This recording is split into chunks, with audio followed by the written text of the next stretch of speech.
نحمده ونصلي على رسوله الكريم أما بعد فأعوذ بالله من الشيطان الرجيم بسم الله الرحمن الرحيم آج انشاءاللہ تعالی بإذن اللہ ہم لفظ با لفظ ترجمہ القرآن کے سلسلے میں سورۃ البقرہ کی اگلی آیت کریمہ آیت نمبر 284 کے بارے میں جانیں گے۔ بسم اللہ الرحمن الرحیم للہ ما فی السماوات وما فی الارض، للہ اللہ کے لیے ہے، ما بمانا جو، فی السماوات جو آسمانوں میں ہے، وما اور جو، فی الارض زمین میں ہے۔ وَإِن تُبْدُوا، یہ تُبْدُونَ تھا، نون ان کی وجہ سے ڈراپ ہو گیا، اور تُبْدُونَ بعد واو حروف مادہ ہے، آخر میں واو نون تھا، شروع میں تا علامت مضارع۔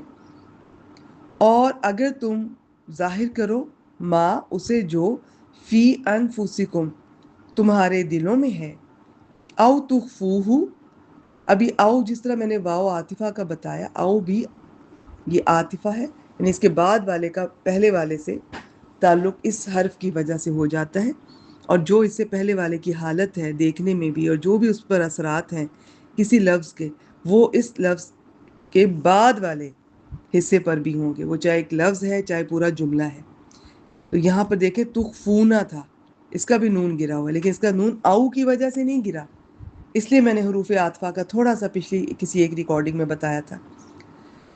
تو تبدونا کا نون ان کی وجہ سے گرا، اور تخفونا کا گرا کہ اس جملے کا او عاطفہ کی وجہ سے پچھلے جملے پر عطف ہو رہا ہے، اس کے ساتھ ایک تعلق قائم ہو رہا ہے، تو جو اس پر اثر ہے، جو اس کا حال ہے، وہی اس کا حال ہے، بس اس طرح یہ لفظ یاد رکھیں۔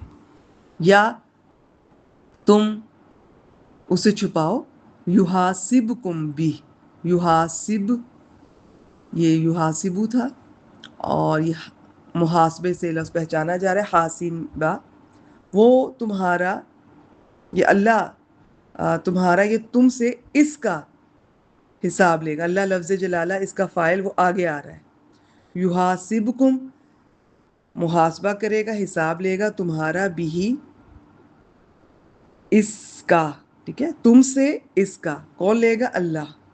پھر دیکھیے یحاسبکم بہ اللہ، تو میں نے یہ پہلے تفصیل سے ایک بار بتایا تھا کہ جب کبھی فاعل کام کرنے والا ظاہر ہو، اسم، اور جو مفعول جس پر کام کر رہا وہ ضمیر ہو، تو پھر فاعل وہ بعد میں لکھا جاتا ہے۔ اگر پہلے لکھ دیں گے تو وہ ضمیر اکیلی اس طرح سے اس شکل میں آتی نہیں ہے، کم اس طرح سے الگ لگا ہوا نہیں آتا ہے، الگ سے نہیں آتا ہے، اس کو کسی کے ساتھ لگ کر آنا پڑتا ہے، اٹیچ ہو کر آنا پڑتا ہے۔ الگ سے آئے گا تو انتم، اور انتم کی جو شکل ہے وہ مفعول کی نہیں ہو سکتی ہے۔ تو یہ کچھ تفصیلات ہیں، یہ تفصیل طلب ہیں، ان پہ بات کروں گی، ایسا نہ ہو کہ بہت اچھا آپ پیچھے سے لے کر چل رہی ہوں اور اس مقام پر آ کر آپ کنفیوز ہو جائیں۔ تو یہ میں نے چونکہ بالکل اختتام ہونے جا رہا ہے، کچھ باتیں جو کبھی رہ گئی تھیں، ایسے خیال آیا کہ یہ بھی تھوڑی سی آپ سے شیئر کر دیں۔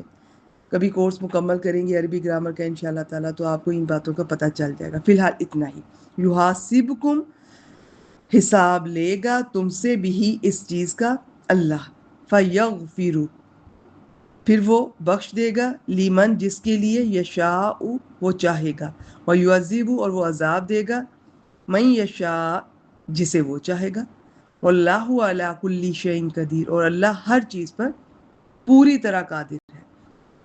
اس آیت میں اللہ تعالیٰ کی 3 صفات کا ذکر ہوا ہے۔ تو اس میں ایک تو یہ کہ ہر چیز کا مالک ہے، دوسرا علم، یعنی اس کا علم اتنا وسیع ہے کہ دلوں کے راز تک جانتا ہے، تیسرا قدرت، یعنی اسے سزا دینے اور معاف کر دینے کے کلی اختیارات حاصل ہیں۔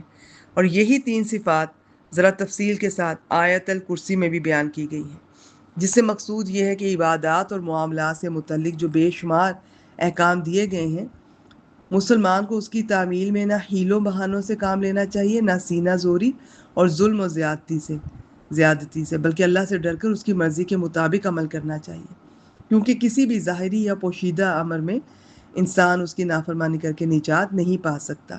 حضرت علی رضی اللہ تعالیٰ عنہ فرماتے ہیں کہ جب یہ آیت نازل ہوئی تو اس نے ہمیں غمزدہ بنا دیا.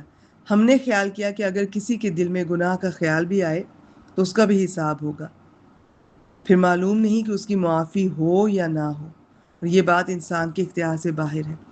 یعنی صحابہ کرام اس آیت سے اتنے پریشان ہو گئے، یہ جو دل میں خیال آتا ہے اس کا بھی مواخذہ ہوگا تو کیا بنے گا. انہوں نے آپ صلی اللہ علیہ وسلم سے جب اس کا یہ ذکر کیا تو آپ صلی اللہ علیہ وسلم نے اب اگلی آیات میں کچھ جو الفاظ آ رہے ہیں ان کے بارے میں یہ فرمایا. تو یہ اس کی تفسیر میں انشاءاللہ اگلی آیت میں اس کو بیان کرتے ہوئے آپ سے شیئر کروں گی. تو آج کے لیے اتنا ہی. ترجمہ ایک بار پھر دیکھ لیجئے. اللہ ہی کا ہے جو کچھ آسمانوں میں ہے اور جو زمین میں ہے، اور اگر تم اسے ظاہر کرو جو تمہارے دلوں میں ہے یا چھپاؤ، اللہ تم سے اس چیز کا حساب لے گا. پھر جسے چاہے گا بخش دے گا اور جسے چاہے گا عذاب دے گا، اور اللہ ہر چیز پر پوری طرح قادر ہے. آج کے لیے اتنا ہی. وآخر دعوانا الحمد للہ رب العالمین.